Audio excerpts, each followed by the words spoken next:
नंदुरबार जिल्ह्यात गेल्या 15 दिवसापासून व्यावसायिक सिलेंडर बंद असल्याने याचा सर्वाधिक फटका आता लग्नाच्या शुभ कार्याला बसताना दिसून येत आहे।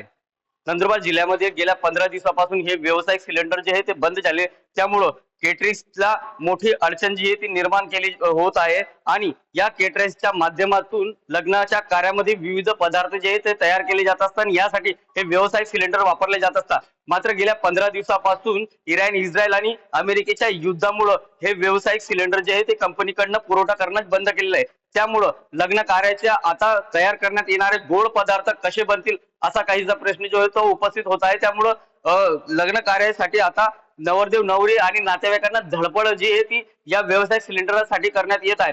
गेल्या 15 दिवसापासून हे व्यावसायिक सिलेंडर येत नसल्यामुळं याचा सर्वाधिक फटका जो आहे तो ग्रामीण भागातील आता लग्न व्यावसायिकांना बसताना दिसून येत आहे। कारण की नंदुरबार जिल्ह्यामध्ये मोठ्या प्रमाणावरती केटरर्स आहेत आणि या केटरर्सच्या माध्यमातून अनेक पदार्थ जे आहे ते तयार केले जात असतात, परंतु हे पदार्थ कसे तयार होणार असा प्रश्न आता उपस्थित केला जात आहे। नंदुरबार जिल्ह्यामध्ये सध्या लग्न सराईचा सीजन जो आहे तो मोठ्या प्रमाणावर जोमात सुरू आहे, परंतु युद्धाचा परिणाम जो आहे तो या व्यावसायिक सिलेंडरवरती होत असल्याने याचा परिणाम जो आहे तो मोठ्या प्रमाणावरती होताना दिसून येत आहे।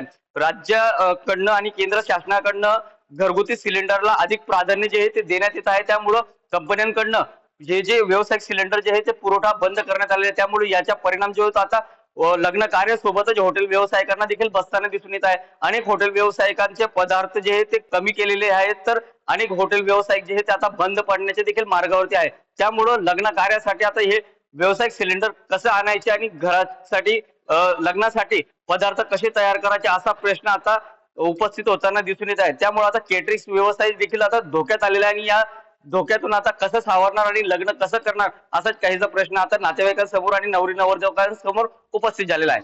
जितेंद्र बैसाने, TV9 मराठी, नंदुरबार।